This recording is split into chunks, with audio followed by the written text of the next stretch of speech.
makakilala ka ng bagong, makakilala ka ng mga ibang tao. So, pagpasok ko sa Driven, nakita ko yun, ang tawag dito, masyadong marami. Andiyan ang D5, marami rin mga bago, maraming mga bago ngayon, may mga brokers na approachable sila.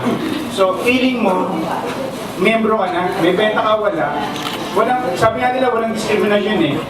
May benta ka wala, ganun pa rin treatment sa'yo, bumenta ka, mag-intap ka, wala kang benta. Ang treatment pa rin nila sa'yo, ganun pa rin. Kung may inquiry ka, kahit sabihin mo si Miss M, naka-20 tanong ka na sa kanya, assist at assist ka pa rin yan. So, ibig sabihin, yung support ng grupo nandun, kaya ako nag-stay sa Driven. So, kaya ka nandito sa Driven kasi nakita mo yung opportunity. Pangalawa, nandito, ang feeling mo dito, pamilya na. Yung ramdam mo na, miyembro ko nito eh. Nandito ako, hindi na ako alis. Kasi dito na ako eh, dito ako lalago. Dito kakita ng pera, makakilala ng mga bagong tao, mag-i-improve ka. Sa Driven, continuous yung learning. Sabihin mo, may experience ka man, wala. Yung D5, hands-on sila para matuto tayo. Meron tayong mga trainings 101, financing, PKS by the developers. Pwede ka rin mag-PKS through the brokers or agents. So, ang kailangan talaga natin, tulad din sinabi ni Bro Arlen Well, hardworking talaga, tsaka continuous learnings and trainings. Thank you. Very much Driven.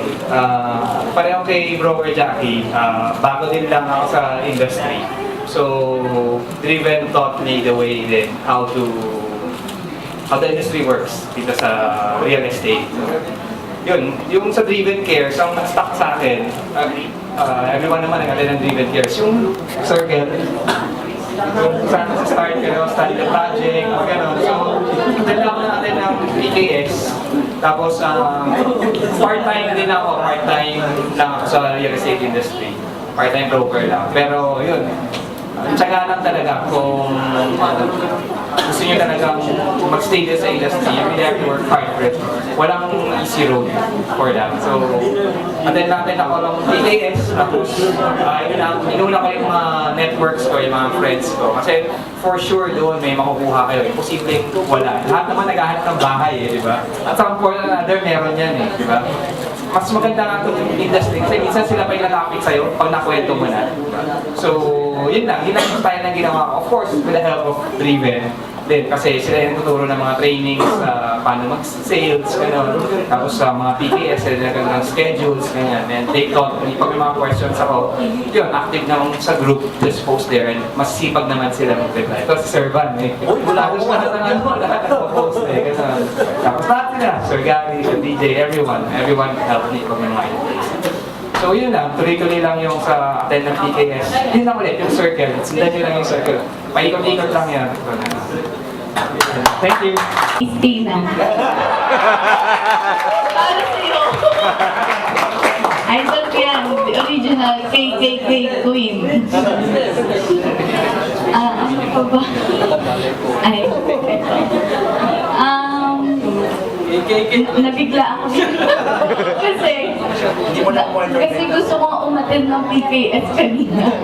Kasi hindi ko alam yung mga levels. Hindi mo alam mga level? Hindi.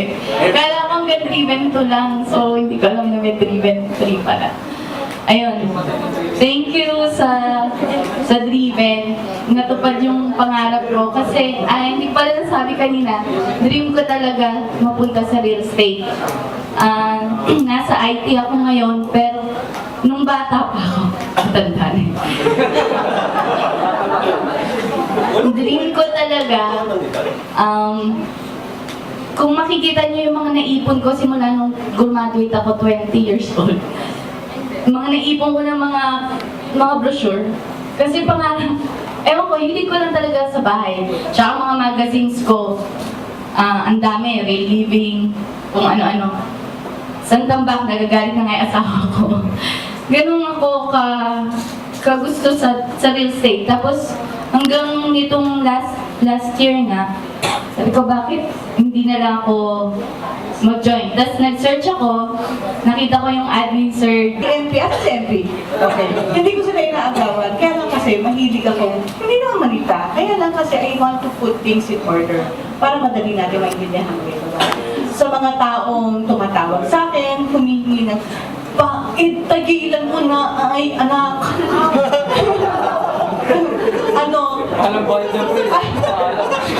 Doon sa mga tumatawag sa akin, humihingi ng payo, humihingi ng tips, paano.